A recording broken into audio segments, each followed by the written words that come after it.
Hey, it's time to close the year. It's almost over. Only a few short hours remain.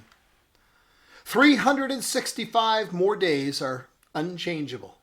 Now only memories.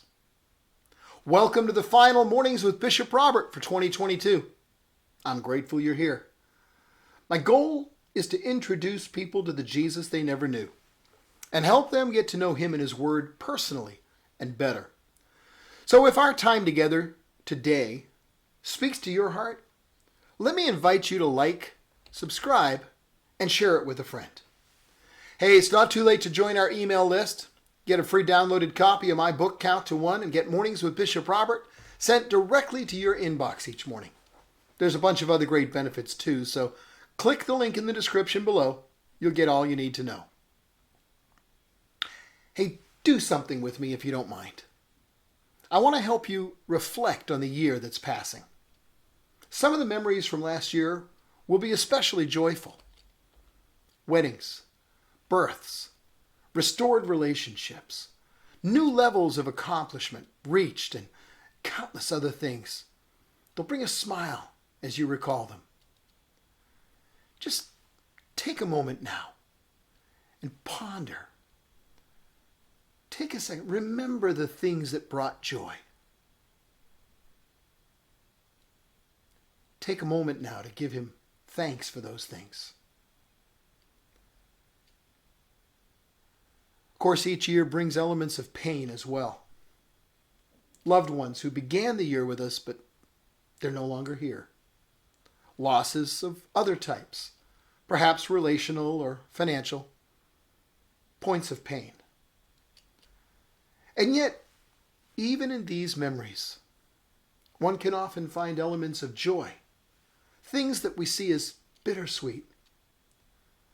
Won't you take a moment now, just recall the missing treasures and place them into the loving hands of the one who holds heaven and earth. As you reflected upon the year that's passed, you've likely been reminded of unfulfilled hopes and dreams that are sprinkled in among the successes. And it's those things I'd like to speak with you about this morning as we consider today's verse. Ask, and it will be given you. Seek, and you will find. Knock, and the door will be opened to you. Hey, the image that's accompanying today's verse is that of a door, slightly ajar. Light from beyond the door illuminates the darkness from the room in which we look out. Would you let that image speak to your heart? See the open door as the entry to the year that lies ahead. It's bright and clean, just barely visible from our perspective. We can see that it is there, but we can't yet see beyond the door. Tonight at midnight, we travelers will pass through the door together, leaving last year behind and entering the next. Well, all travelers, of course, carry baggage. And part of our baggage will be those unfulfilled hopes and dreams. As we pass the doorway into next year, let's make some carefully considered choices. God encourages us to ask, to seek, to knock. For what shall we ask? What things will draw our hearts and cause us to seek after them? Which doors will feel the knocking of our hand? I believe the key to unlocking this verse is found in one of the Psalms, where God promises that if you delight yourself in the Lord, he'll give you the desires of your heart. Now, I've known people who read that and thought it means that whatever happens to pop into their heads is a promise of God. Massive homes, multiple vehicles, trinkets and treasures of any and every description. Oh, just name it and claim it, some will say. And if you adopt this view, you'll accumulate a mountain of things, but you're going to miss the greatest treasure. Because what's actually being promised here is priceless. God's saying that if you will delight yourself in him, his character, his nature, then he will draw you to himself and conform you inwardly by his Spirit. You'll become infused with the very nature of God. He'll conform you with his image, and your desires will change. Many of the things that used to matter greatly will be clearly seen as hollow and without value. But other things that used to be overlooked will suddenly be revealed as the treasures they truly and actually are. See, what God is promising is that if you delight yourself in him, he will give you the desires of your heart. He'll place the things you ought to desire in there and make you want them. You know, there's a small farming community in North Carolina called Hiddenite. No, I'm not making that name up. It's about 50 miles northwest of Charlotte. Well, in that community, a farmer named Terry Ledford was just going about his business a few years ago, farming his fields.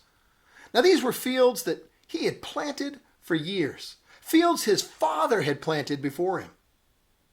But as he was walking through his fields one day, a strange green rock caught his eye. He didn't know it when he picked it up and put it in his pocket, but he had just become a millionaire. Because the rock was actually a 65-carat emerald, one of the largest such stones ever discovered on the North American continent. God does that in our lives, revealing treasures that we might overlook. He says, ask, and it will be given to you. Seek, and you will find. Knock, and the door will be opened to you. For what shall we ask? What things will draw our hearts and cause us to seek after them? Which doors will feel the knocking of our hand? Ask for him. Ask him to come into your heart and draw you close. Ask him to give you a delight for his presence, not his presence. He's the priceless treasure you want first. Seek the things he places on your heart.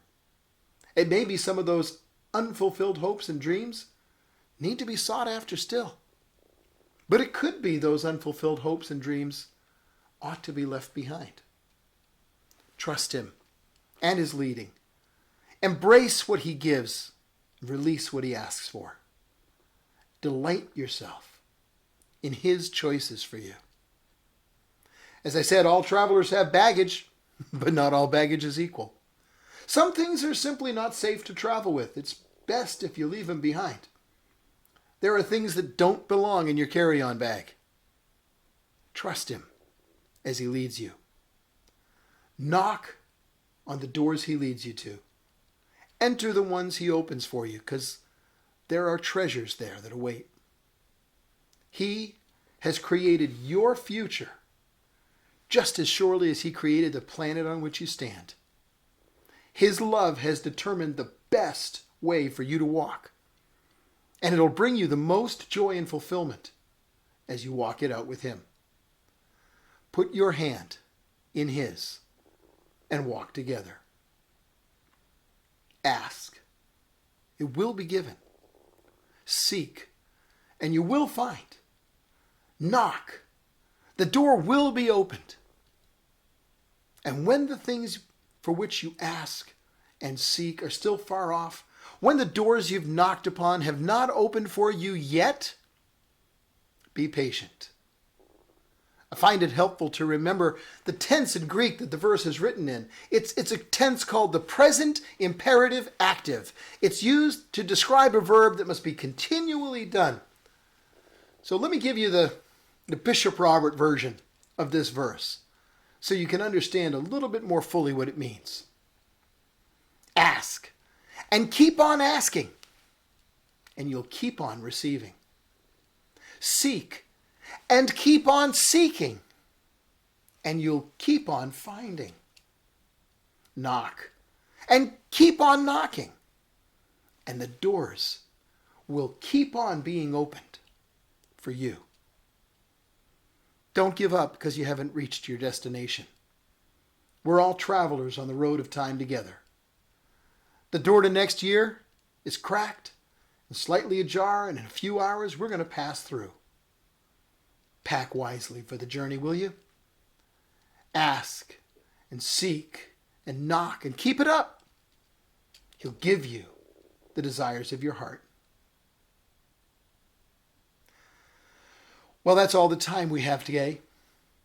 But before we pass on into next year, we got one more shot this year to help people meet the Jesus they never knew, and then help him touch their hearts in ways that they haven't been touched yet. Would you please help me? Would you click like on this video, because it will help more people see it. And then also click follow or subscribe so that you and I can get together every day. And then finally, share this video with a friend. Because as you do, you're part of the team touching hearts all over the world with the love of Jesus. Thanks for helping. We'll see you next year.